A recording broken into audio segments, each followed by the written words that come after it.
Welcome to the third lecture of EE311. In the previous lecture, we started with the single transistor amplifiers. We started with the common source amplifier, of course. And we draw the common source amplifier in the schematic. So this is a typical common source amplifier. There is the MOSFET in here, drain, gate, and source. Why do we call it as common source amplifier? Because source is AC-wise grounded. Keep in mind that coupling capacitors separate DC and AC, and in AC operation they behave like short circuit. And because of that, this common source, this CS capacitor is short in AC domain, and because of that, source is AC wise grounded, and we call it as common source amplifier as source is AC wise grounded. The name comes from there. Common means grounded, grounded source. AC grounded source amplifier, grounded in AC, but keep in mind that it should be in AC. And these coupling capacitors and bypass capacitors are shorted in AC domain or midband frequencies. They behave like open circuit in DC. Why? Because we treat them like impedances. When you operate at DC, it becomes infinite. When you operate at midband, it becomes zero. So that's how you separate DC and analysis. When you are dealing with an amplifier, this is going to bring a lot of advantages. You can separate DC and AC, and you can use superposition to combine them. We first start with the DC analysis. For DC analysis, we need to end up with DC equivalent circuit. Kill all the AC sources. Open and isolate, or open all isolation and bypass capacitors. Here, killing means AC voltage sources are shorted, AC current sources are open circuited. When you do this, in the previous example, we end up with this circuit, and now we need to do the DC analysis. But before doing that, we started the reviewing MOS basics, and we have seen a video in the previous lecture. I'm not going to repeat them, but let's remember how a MOSFET operates very briefly. So we have, let's say, gate, source, and drain. Let's assume that this is N-channel MOSFET, so which means that this should be P substrate. We can zoom in a bit more. We have N plus in here and N plus in here. This is oxide. This is polysilicon, which is like a metal. So in this region, we have a metal oxide semiconductor capacitance. Most structure comes from here. So in the normal operation, what we have is we have two back-to-back connected diodes in here, PN junction and another PN junction. Therefore, without biasing, it's not possible to pass current from drain to source. It's not possible at all. So what we do is we apply some potential in here, let's say some positive potential, V at the gate. When you apply that potential, because of this capacitance structure, you create some field between, electric field between gate and bulk. And because of this electric field, electrons in the P substrate are attracted. They start moving towards the gate surface, somewhere in here. When you apply enough potential, let's say when you apply a potential, which is like, let's say, threshold potential, at that point, the electrons accumulated in here are, many enough to form a channel. So you form an N channel in here. Now what happens is, because of this N channel, you create a path between drain and source. Now, because of this N channel, you can, direct current from drain to source. So what does this mean? Assume that source is grounded. Assume that at the moment drain, we don't have high potential, but we apply some threshold potential at the gate. So assume that VGS is equal to, let's say, this threshold potential. Now we have the channel, and this channel helps you to have some ID current, positive ID current larger than zero if you apply some potential to drain. If you increase this gate potential, I mean, if you increase this VTN potential without playing with drain voltage, then the channel gets thicker and thicker. So as VGS increases, channel gets thicker. What does this mean? Thicker channel means that lower resistance, which means that the current increases, therefore ID increases, and in fact this increases happens in exponential way. So in the previous lecture we have drawn this graphic ID versus VGS. So until you have this threshold potential, ID is equal to 0. But if you keep increasing this VGS potential, ID will increase exponentially, something like a diode characteristic. That's all because of like getting this N channel thicker and thicker.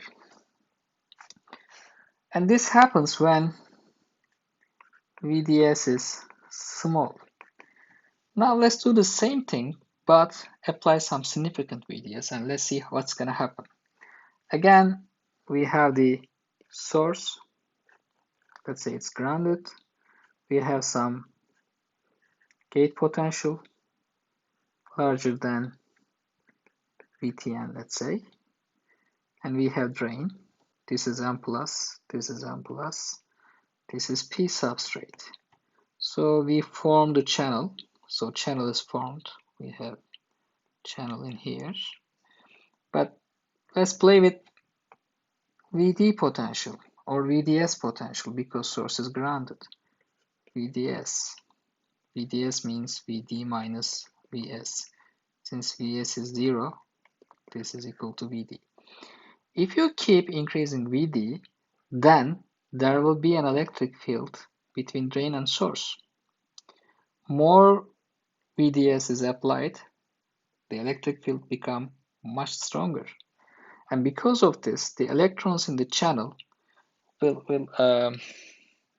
get a new shape. They try to get much more closer to the source end. So the channel will not be uniform anymore, but it's going to be tapered. As you keep increase the VDS potential, the channel will be more and more tapered, but the connection to the drain side will not be affected. But at some point, when you have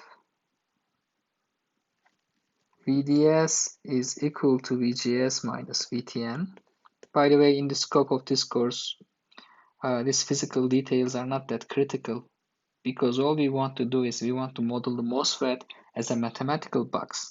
So you don't need to understand at least why we use VDS is equal to VGS minus VTN. That's the scope of another course. Please review your 212 knowledge for that. But in the scope of this, we are just trying to create a mathematical model. So before having that mathematical model, I want to make sure that you understand how a MOSFET operates very roughly. So when you apply this thing, the tapered channel ends at the corner. So this is known as pinch off or saturation point. If you go further, if you increase the VDS potential further, after a while, you lose the connection between, so this will be your channel, and the connection between drain and source is lost, okay? Then how the electron transfer happens? The electron transfer happens because this gap is very small, in the range of like sub-microns, but the potential is very huge, which means that electric field is very huge. And because of this huge electric field, electrons are tunneled between these 2 points. So electrons are traveling like this because of tunneling. So there's another phenomenon happening in here. And after this point, the current passing in this direction or the other direction, whatever, is limited. It is saturated. So when you have VGS larger than VTN and VDS larger than VGS minus VTN, this pinch off becomes significant, and because of that the current is saturated, and we call this region as saturation. So in the previous lecture, we have drawn ID versus VDS. Okay, so when VGS is less than VTN, ID was equal to 0, and we called this thing as cutoff. When you have VGS larger than VTN,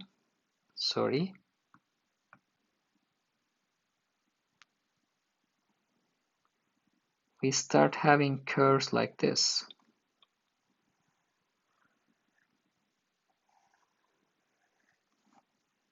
They should be continuous. So as VGS increases, these curves are moving up. And if you have small VDS, you are operating in linear region. If you have large VDS, the current is saturated because of this pinch-off point. And this boundary is VGS minus VTN is equal to VDS point. If VDS is larger than VGS minus VTN, the transistor is in saturation. If it is less than this value, transistor is linear. Why do we call it as linear? Because the output current, ID current, is linearly proportional to VDS potential. So what you do basically in linear region is, at linear region, it's like this. So you have some resistance, and this resistance is controlled by VGS potential. By increasing VGS, you get different slopes in here, which means that the resistance changes. But in saturation, at SAT, what you do is you have a current source ID, and it's controlled by VGS potential. At cutoff, it's like an open circuit. So in 3 different regions, you can form 3 different devices. At cutoff, you form an open circuit. At linear, you form a voltage controlled resistor. In the saturation, you made a voltage controlled current source. But there is something that we have ignored in here. Like at the first order analysis, this is correct, and that's wonderful. But there are some variations from this this operation. And one thing is, we assume that the current is constant in saturation. However, it is not true. It's not true because of channel length modulation. What does this mean? When you have the pinch-off, as you may remember, in saturation, the channel is pinched off, right? But this pinch-off point is somehow related with the drain potential. It may shift left or right, depending on the VDS potential. So it can be something like this, or it can be something like this. So the effective channel length, so this is, let's say, L effective channel length, changes with the drain potential. And therefore, this is going to affect the current expression. So the current passing through drain, current passing through drain and source, when you have pinch-off at this point, will be different than the drain current when you have pinch-off at this point. And this is going to result in some slope in here. So this is the actual drawing. Okay. So this is because of channel length modulation. And they showed experimentally that these lines are crossing at a point. Yeah, my drawing is not that good, I know, but you can assume that they are crossing at some point somewhere in here. Let's say minus 1 over lambda point. So this is channel length modulation factor. So lambda is 1 over voltage unit. They cross in here, and therefore at saturation the current is not exactly equal to 0. We will utilize this property in small signal analysis, but all you need to know is like a transistor has three operating region. Cutoff, it behaves like open circuit. Linear region, where it behaves like a controlled resistor. And saturation region, where you use it like a controlled current source. That's one thing. The other thing is, in saturation, we keep saying that the current is constant and saturated, but it's in fact not true. There is some, very little slope in here, which is due to channel length modulation, and it is, mathematically modelable. They showed that experimentally all these lines are crossing at a point like -1/λ, and this slope is quite useful for us because it's going to give some information for small signal analysis later on. And of course, body effect, where you connect the body makes a difference. The expression for the threshold voltage can be given by, say, phi ms. You don't need to memorize it, by the way. We are not going to ask about these expressions. These are just for the sake of completeness and to show you that, bulk connection does matter. It is such a weird expression, and in here this phi ms is difference between work functions of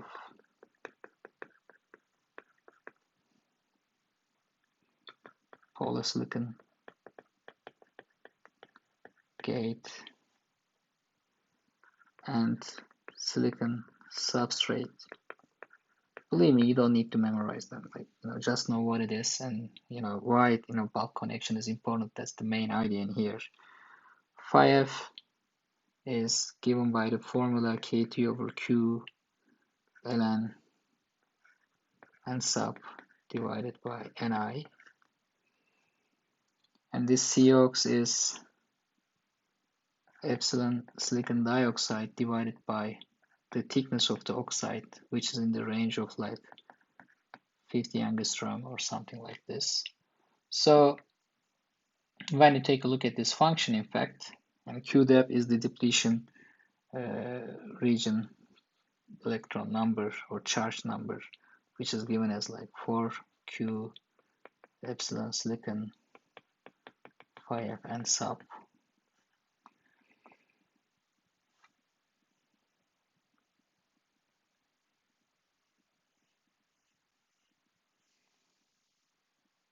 And this formula can be simplified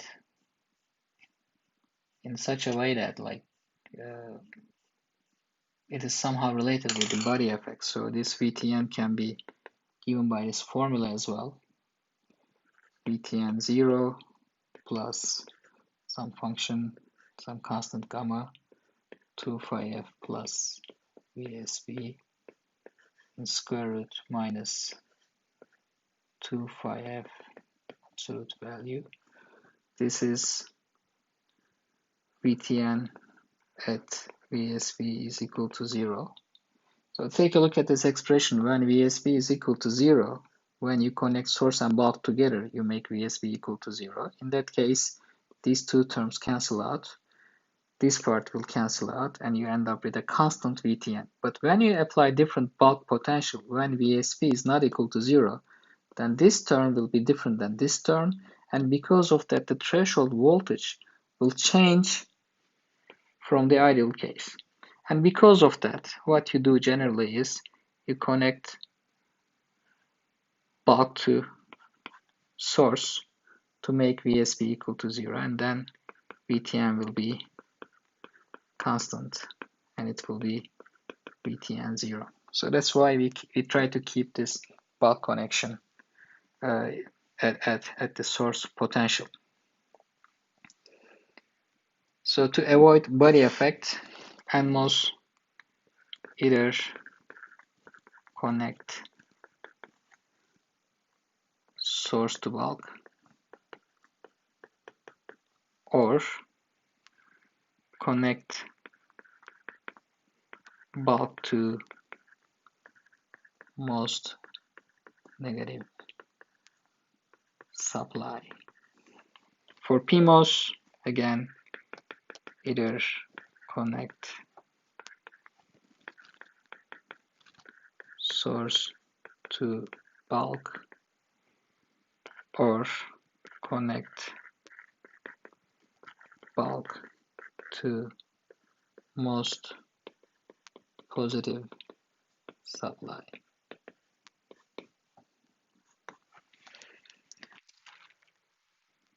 As I said, this is just a general review of MOSFET physics. It's a very detailed topic in 212, and of course you need to take a look at it to understand the physics behind it in a better way.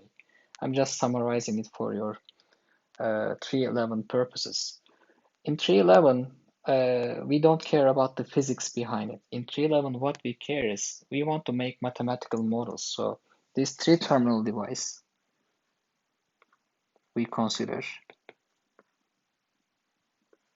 and we want to relate drain current with VGS and VDS potential so that I can utilize it in my circuit and I can design my amplifier. So the doping levels, body effects and the other things are not that critical. You don't need to know the physics behind it very well, but all you need to do is you have to be able to model them mathematically. So this slide is very critical for 311.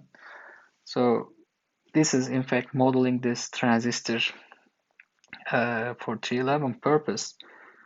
In cutoff, VGS is less than VTN, and therefore ID is equal to 0. Transistor behaves like open circuit. Okay. So this is drain, this is source, open circuit, and gate potential is less than the threshold. For linear region, VGS is larger than the threshold potential, but at the same time, we don't have enough drain to source potential for pinch-off. VDS is less than VGS minus VTN. And therefore, we can write ID as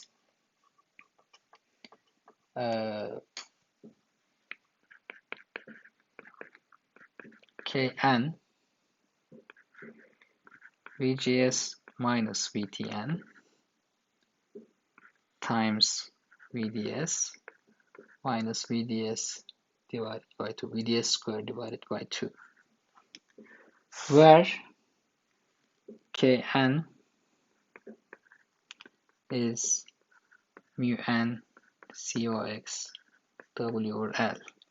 Mu n is electron mobility, COX is oxide capacitance per unit area, so it's like epsilon oxide divided by Tox. Width is transistor width, this is transistor length. Okay, and we call it as linear region. Why? Because VDS is small. If VDS is small, the square term is negligible, and therefore you have a linear relation between ID and VDS. So it behaves like a resistor, simple resistor, where the resistance value is controlled by the gate potential. So it's like the drawing that I drew before. So you have this voltage controlled, VGS controlled resistor in here, R. Okay, that's why we call it as linear region. For saturation, again, VGS is larger than VTN, but now VDS is larger than VGS minus VTN. The expression changes to ID is equal to 1/2 Kn VGS minus VTN square. So now you make a controlled current source where the current value is controlled by gate to source potential, like I drew before. and Kn is the same thing as in here. But of course, this expression ignores channel length modulation. So if you want to add the channel length modulation factor in here, you can add it like 1 plus lambda VDS in here. Okay, so this green term is for channel length modulation. By the way, all these equations are for NMOS transistor. And as I said, this mathematical model is very critical. You need to understand this modeling. In cutoff, when VGS is less than VTN, you have an open circuit. In linear region, VGS larger than VTN, VDS is small, then you have this expression approximately. And this thing provides linear relation between ID and VDS. In saturation, VDS is significant enough so that the channel is pinched off, and then you have a controlled current source where the control signal is the gate potential. And if you take into account the channel length modulation, you can add this extra term. But be careful, when you are doing DC analysis, you don't need to worry about this term. You can always ignore this term in DC analysis. This term is critical for AC analysis when you are trying to find the small signal output resistance. But if you are trying to find the operation region of the transistor, you don't need to worry about it. You can just ignore it. And the other thing, these expressions are valid for NMOS, but you can drive the same thing for PMOS by using some simple technique, like you just switch the subscripts and change VTN to absolute value of VTP. So let me write one example in here for PMOS. For cutoff, I am switching the subscripts. VGS becomes VSG, should be less than. I change the potential to absolute value, VTP. Then ID is equal to 0. For linear region, so this is for cutoff. I'm going to do it for saturation case, and for linear, please do it by yourself. For sat, ID is there, 1/2. Instead of Kn, I'm going to use Kp. Instead of VGS, I'm going to use VSG, change the subscripts, minus. Instead of VTN, I'm going to use absolute value of VTP square, where Kp is mu p cox W over L. So this is for saturation. So for NMOS and PMOS, we are basically using the same expressions, but you have to be careful about the subscripts and the polarity of the threshold potential, because for MOSFET, for PMOS devices, threshold potential is negative, so you need to use the absolute value.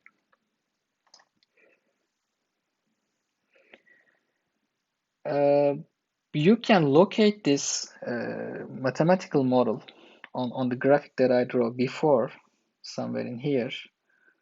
So as you see,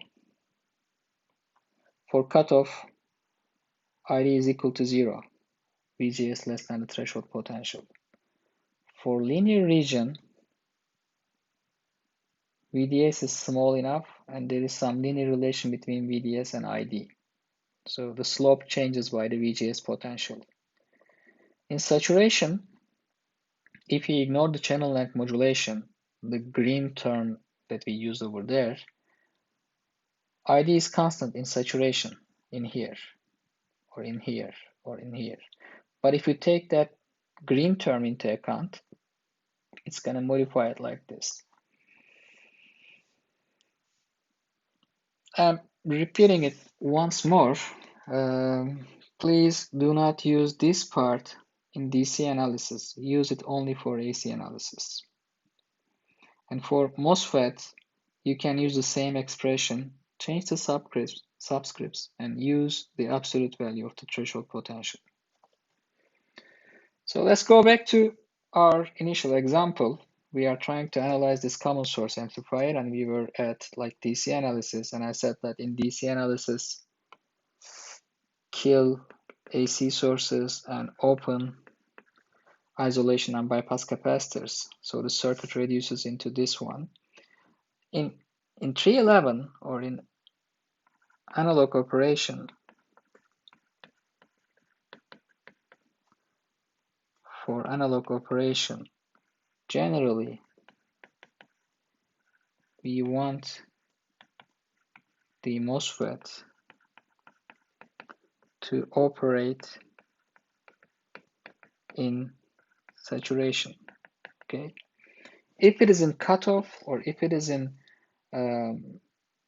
linear region, except for some extra cases, if you want to make an amplifier, they are not gonna form an amplifier. So you have to make sure that the transistor is in saturation region. If it is gonna be an amplifier, it should be in saturation region. What does this mean?